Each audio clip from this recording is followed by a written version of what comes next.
माजिद खान साहब यहाँ पर मिनिस्टर फाइनेंस हैं आज़ाद कश्मीर के अंदर, उनसे ज़रा बात करेंगे, और फिर जो मुख्तलिफ यहाँ पर स्टूडेंट्स हैं, people from different walk of life, उनसे ज़रा बात करेंगे और समझेंगे कि उनके क्या तासुरात हैं।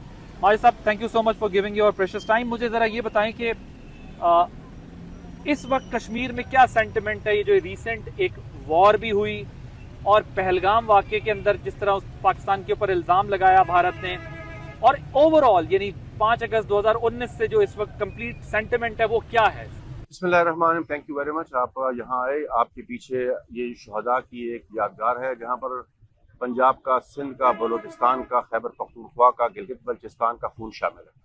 मैं समझता हूँ कि 5 अगस्त 2019 को और 5 अगस्त 2025 को लगभग 6 साल का टाइम गुजर गया।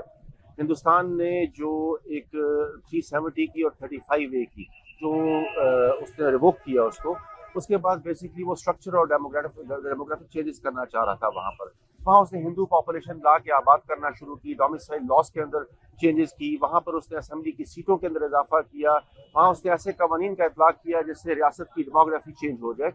लेकिन सलाम है अहले कश्मीर को, सलाम है उन माओं को, सलाम है उन बच्चों को जिन्होंने उसको जूते की नोक पे रखा और उसकी हर ऑफर को ठुकरा दिया। आज लगभग 6 साल गुजरने के बावजूद हिंदुस्तान का चेहरा जिस तरीके से इंटरनेशनल मीडिया के सामने, इंटरनेशनल दुनिया के सामने बेनकाब हुआ है, इसकी मिसाल नहीं मिलती।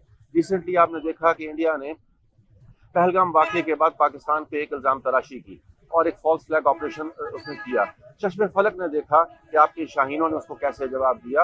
आज तो उसकी इंडोर्समेंट आपको डोनाल्ड ट्रंप भी दे रहा है, आज तो उसकी इंडोर्समेंट आपको इंटरनेशनल दुनिया भी दे रही है कि हिंदुस्तान को जिस तरह शिकस्त फाश हुई, हिंदुस्तान का ये गरूर कि वो पाकिस्तान की तरफ मैली आंख से देख सकता है, अल्हम्दुलिल्लाह मैं समझता हूँ कि जनरल आसिम मुनीर की मौजूदगी में ये उसका एक ख्वाब है और हमेशा ख्वाब रहेगा। और अहले कश्मीर अपनी जद्दोजहद को जारी रखेंगे उस वक्त तक जब तक तकमील पाकिस्तान मुकम्मल नहीं होती, जब तक सबसे लाली परचम श्रीनगर के लाल चौक में नहीं लहराता, जब तक कश्मीरियों को उनका हक राय दही नहीं मिलता, इस्तिस्वाब राय का हक नहीं मिलता। और एक चीज़ मैं आपको और बताता चलूँ कि पाकिस्तान आज भी खड़ा है 8 जनवरी 1948 की अपनी फर्म कमिटमेंट के ऊपर जो उसने यूनाइटेड नेशन में दी। पाकिस्तान पीछे नहीं हटा, उसने कोई चेंजेस यहाँ नहीं की, लेकिन हिंदुस्तान ने ना सिर्फ उनकी वायलेशन की बल्कि उसने पूरी दुनिया के सामने जिस तरह के ड्रैकोनियन लॉज को इम्पोज करके कश्मीर के अंदर यूथ को मिसिंग किया, वहाँ की हाफ विडोज के इशूज़ हैं, अनमास्क मास ग्रेव्स के इशूज़ हैं, आपके आर्काइव्स मिटा दिए गए, मीडिया के ऊपर पाबंदी लगा दी गई, सोशल मीडिया के ऊपर तालाजनी कर दी गई। और इस तरीके से वहाँ पर जो आप देखिए कि बूढ़ों को बच्चों के सामने शहीद किया गया, पैलेट्स का इस्तेमाल किया गया, लेकिन अहले कश्मीर ने सर नगू नहीं किया।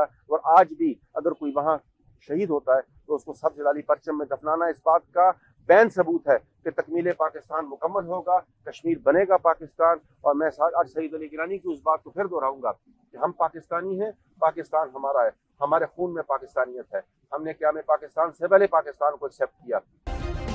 सब्सक्राइब करें और बेल दबाएं ताकि कोई खबर रह न जाए।